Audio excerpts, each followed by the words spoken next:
Hello and welcome to Of the Season, where we look at the best of the first and the last of the worst. Now, 2 episodes ago, I talked about the Men in Black animated series and how well they did with turning a movie into a TV series. It's just unfortunate that I can't say the same about today's fare. Working off the success of the original movie of The Mummy in 1999, Universal's animation division decided that while a sequel, known as The Mummy Returns, was in the works, they would also produce an animated version, though of course this was toned down entirely from the horror scenes of the original and its sequel. The animated series, at first just called The Mummy, the Animated Series, lasted a season before it was retooled entirely, and didn't last much longer after that. But let's look at The Mummy, the Animated Series, and find out how exactly you turn this... Oh, Mr. Burns, thank goodness I was just starting to get scared. I've lost everyone. My eyes! Into a kids' show. So the intro tells us of Imhotep's life before becoming a body double for Two-Face. It began in ancient Egypt with an evil high priest named Imhotep, who possessed the scrolls of Thebes and sought to steal the manacle of Osiris. They would give him the power to make the world his own. Fortunately, he failed. Although strangely it seems to leave out everything else, like his murdering of the pharaoh and his affair with the pharaoh's mistress. Which, okay, wouldn't easily be done in a kids show, but you could at least say he tried to create a coup within Egypt and overthrow the pharaoh, that way tying the series in with the actual movie, even tangentially.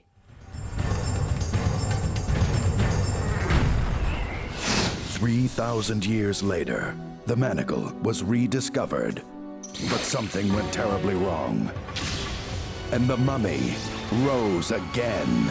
Wrong! You know, it's intros like this that make me think shows need more cold opens, because this ruins everything that happens in the first episode. Can you imagine if something like that happened in the Twilight Zone, where the mystery is the whole plot? Welcome to the world where the doll is actually alive. When electronics strike back against their abusive owner.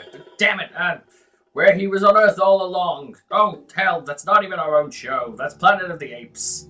So we begin our story in the most likely of places, Egypt. Or Scotland. Okay.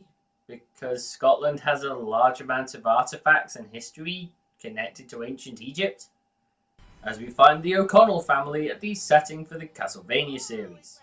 Uh-oh, race over. Whoa! Gotcha, sport. Hey, Dad, nice catch.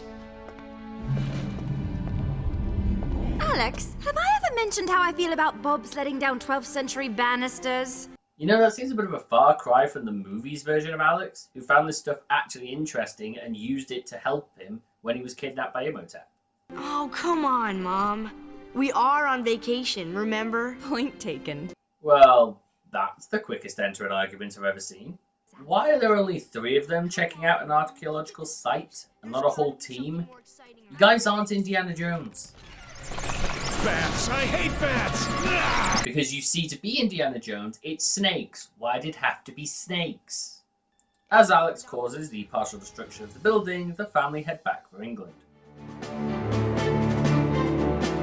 And the lamest map sequence ever. Seriously, at least make it look a little interesting, instead of just something from the loading screen of a low-budget adventure game. The British Museum of Antiquities is in your debt once again, Mrs. O'Connell. So did they just carry that bowl all the way back from Scotland? Because I assume normally ancient artifacts that belong in museums would be protected and transported carefully, not crammed into the luggage rack on the train. Evelyn is promoted to chief archaeologist, which upsets the man from Stick Up His Arse University. The equestrian club must be in constant pain. That job was supposed to be mine. It was? Just because Miss Perfect tripped over the Book of the Dead doesn't mean she gets my job. Hey, she didn't just trip over that book. She was attacked by a mummy, almost sacrificed to resurrect the mummy's lover, and helped turn the mummy back to mortal, allowing him to be killed once again. Though given the fact the show seems to forget the original movie existed, maybe she just found the book like this. Baby!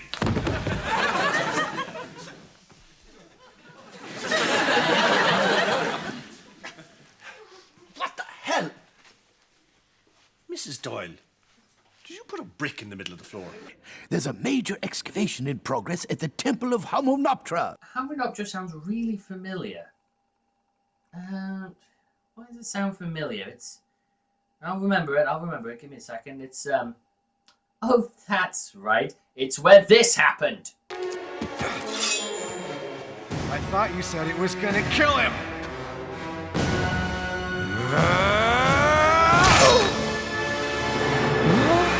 So, maybe a little recognition of the place where you once killed a mummy? No? Nothing? Okay. The trio prepare to set off, taking a zeppelin to use as their transport, as Evelyn's brother Jonathan shows up. Is he coming with us? I don't think so. You see, Alex, Uncle Jonathan has a way of being... An irresponsible pain in the bum? well put. Yes, because it's not like he saved your life by bringing about a bunch of mummies to help you during your little encounter with Imhotep. Although admittedly, they did try to kill you at first, but he eventually got them under control.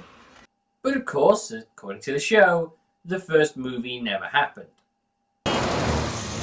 Conan, you owe me big dough.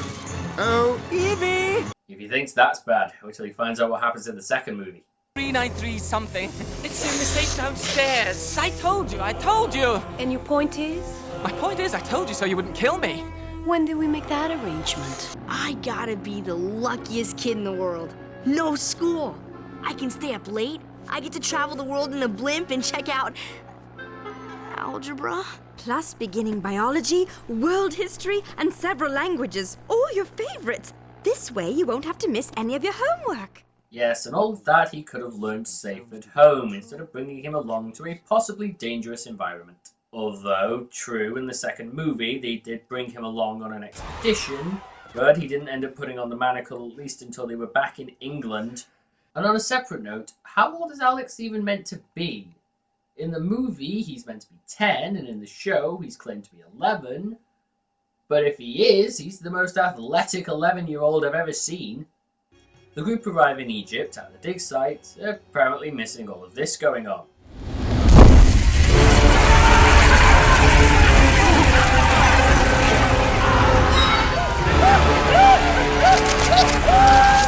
Shifts of over 100 diggers, archaeologists, cartographers. They've moved more than 10 tons of earth already. Of course, that's nothing compared to the tens of thousands of men it took to build the temple in the first place. Oh yes, and all the mistreated slaves who died in the process of building them. My slaves were treated extremely well. Only half of them died from excess whipping. The rest died from overexposure. I was a very merciful guy. Inside, Jonathan stumbles upon the temple vault, as well as the manacle of Osiris, in perhaps the most convenient combination of plot moving that I've ever seen. If you're worried you're going to run short on time, show, why did you do all of the beginning bits with Scotland and then England? Why not just begin straight in Egypt? That way you could introduce Jonathan there, the antagonist and the antagonist's minion, without any problems whatsoever.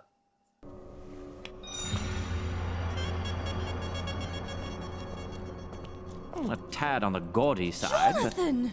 That's the manacle of Osiris! Somehow, I think when you see the one in the movie, you might say a little different. Since at least the show's manacle looks like the height of Egyptian fashion, in comparison to the big bulky scorpion bracelet from the movie. According to Egyptian myth, this manacle was created by Osiris, king of the underworld, to vanquish his foes on Earth. It's rumored to have the power to move mountains, blot out the sun, set the seas aflame, and resurrect the dead. As well as anything else the writers decide they need to do, like cook you the perfect omelette, get you up in the morning, and make you ready for work on a Monday.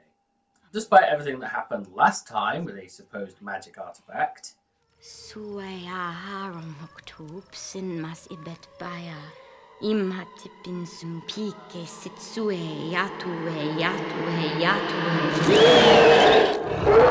Evelyn decides to simply lock the manacle away, but not secure the key anywhere safe, whilst elsewhere our Weasley friend from earlier appears and knocks out two guards.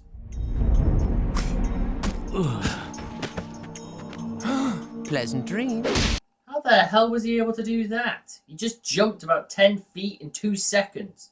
He's a weakling archaeologist, he's not Batman.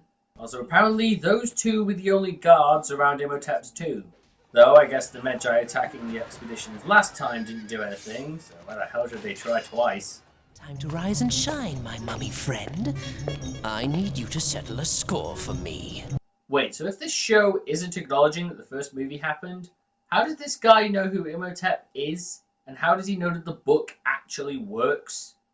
Because oddly and annoyingly, this show seems to pick and choose when and where it acknowledges the original movie. And the problem is, we don't know how it supposedly played out in this universe, since according to the intro, Imhotep went straight from the coffin to the present day of the show, instead of being woken once and put back down. Back with Alex and Jonathan, Jonathan leaves and Alex decides to try on the manacle. Why? Well, there's no actual reason, he just goes and does it. Compared to the movie, where it's a slow temptation to try it on, this just skips any of that. Awake, Lord Imhotep, High Priest of Memphis. You know, with that description, for all he knows, he's trying to bring back Elvis. Thank you. Thank you very much. For death was only the beginning. Oh, so you have seen the original movie then, show?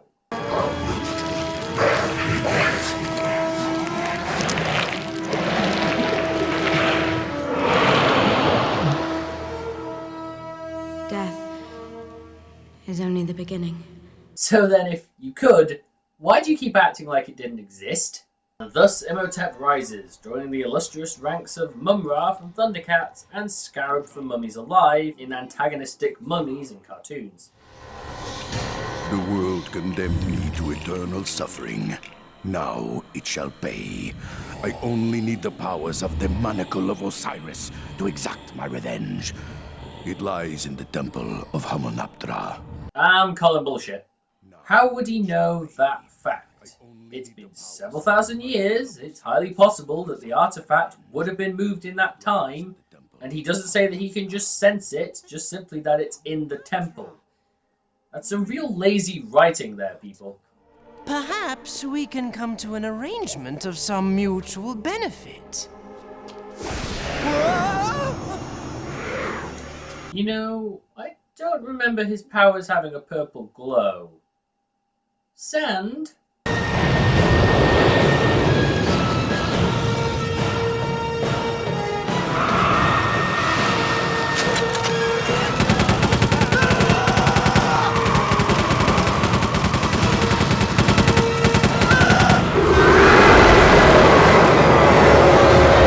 Yes. Water.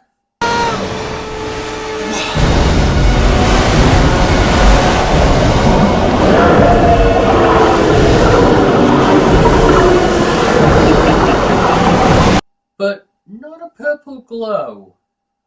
Not unless he's been taking magic lessons from Twilight Sparkle.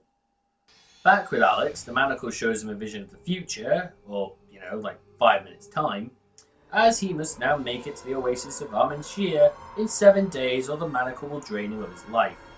Oh no, wait, it's a kid show. Which means that it won't do anything and it'll just act like a Deus Ex Machina and magical MacGuffin. Rick and Evelyn appear from nowhere, along with Jonathan, who also just magically appears, as Imhotep arrives to claim the manacle. Have you met my friend, Imhotep? Mom? Dad? Although how Imhotep got there so fast is a bit of a mystery. But admittedly, they don't actually state where he was buried, and this show just seems to believe most major landmarks in Egypt are a short walking distance from each other. Doesn't anybody ever stay dead around here? The Book of the Dead! You stole it to resurrect Imhotep! At our show, that would be referencing the first movie again, which you can't really do without fucking over your whole continuity. So, I will ask again. Pick one or the other. Are we following on from the original movie, or did an entirely different set of events play out? Because I know for damn certain this isn't 1 year after The Mummy Returns like for some reason IMDb claims it to be. Because that would be really fucking stupid. Odyssey! We've gotta stop meeting like this. So can I ask why he seems to need the manacle? Because he seems kind of powerful enough to me. I mean, he can raise the dead, control elements, create scarabs. Kind of feels like the manacle would be a step down at this point. Though let's not also question where he managed to get his powers from and just attribute that to the Book of the Dead. Because this show certainly isn't going to answer that question. Imhotep's tomb guards had been assaulted. I feared the worst. What's going to happen to Alex? I assure you, Evie, no harm will come to your son until Imhotep possesses the Scrolls of Thebes. The Scrolls of Thebes? The scrolls are an ancient instruction manual for the manacle on Alex's wrist. If Imhotep possesses both the manacle and the scrolls, the world will be forced to bow at the mummy's feet. Oh yes, because he's completely powerless to make anyone his slaves without the manacle. Imhotep, Imhotep, Imhotep, Imhotep, Imhotep. So the group sets off after Imhotep, not really having to go far to catch up, because like I said, it's only a short walk away, but Imhotep attempts to sabotage the zeppelin.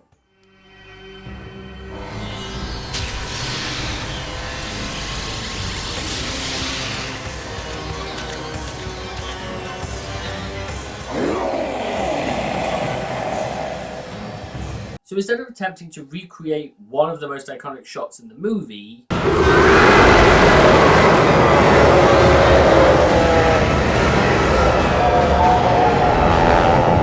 you decided to go with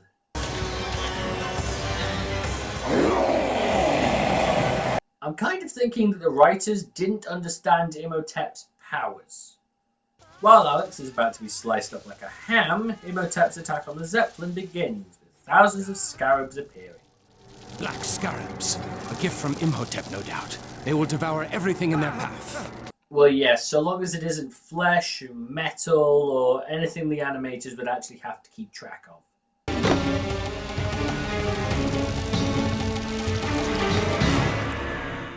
You know, I should probably keep watching that and make sure everything goes as planned, but I've got other things to do. Or at least I will once I have the scroll. So why I stopped watching that seems a little strange. On the zeppelin, Rick faces off against instantly disappearing scarabs. Time to close this buffet. As the group that were around the hall suddenly disappear once the animators think they're out of frame. The group managed to expel the scarabs the same way that Sokka got rid of the firebenders in Avatar. Evie! Now, jump up!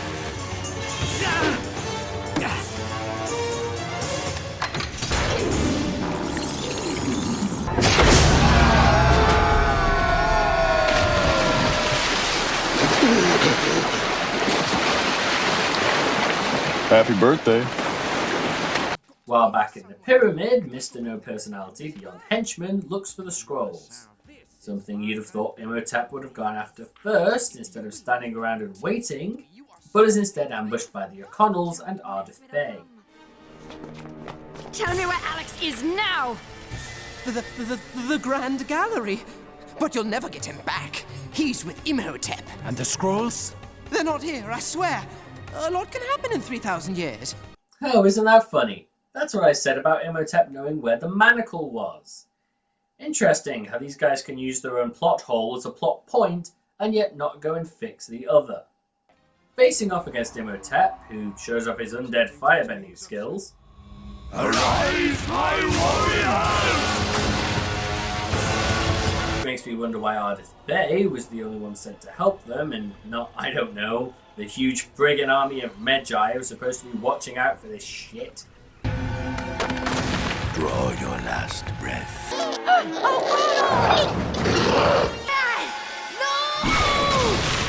Oh look, it's Deus Ex Jewelry.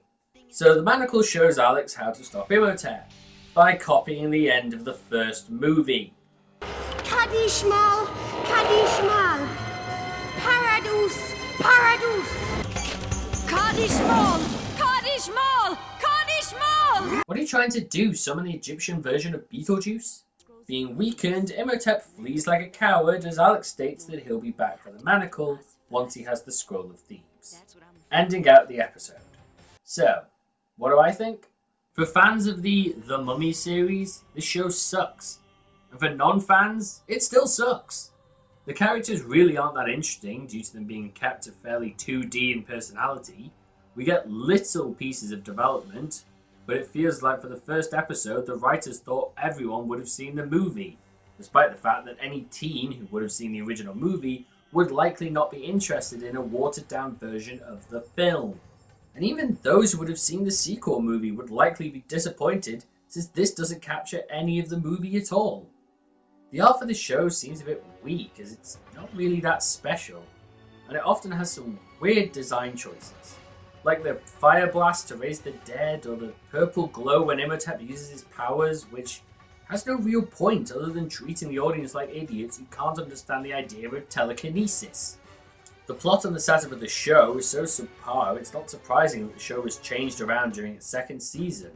The first issue is that the show can't decide whether or not the first film actually happened. It flickers between the two but never sticks on one. Either Rick, Evelyn and Jonathan did fight Imhotep once before, or they didn't. It's not that difficult. I think this actually might be worse, or at least on par with Wolverine and the X-Men. Not only does it expect you to know the original film, but even if you do, it doesn't actually help you, because they pick and choose what they like to use from it anyway. What they really should have done is recap the first film whilst doing the second. Have Alex be told the story by Rick and Evelyn while finding the manacle, and have it running parallel to what's going on. Evelyn reads the Book of the Dead, Alex puts on the manacle. Imhotep is defeated by Evelyn and Rick. Imhotep is weakened and sent packing at the end of the episode. Either that or spread out the intro, especially when all of your opening ends up telling the audience what's going to happen anyway. This show is just what happens when you water down something that's graphic for a younger audience. It doesn't work. Men in Black kept their serious ideals, and that reflected the movie well. In the end, this feels like it was a chance to cash in by Universal, while Men in Black felt like the writers truly wanted to tell more of the adventures of the MIB. But that's all I've got to say for now. I've been Tyas, this has been Of the Season, and join me next week when we begin to look at anime once again in Anime April.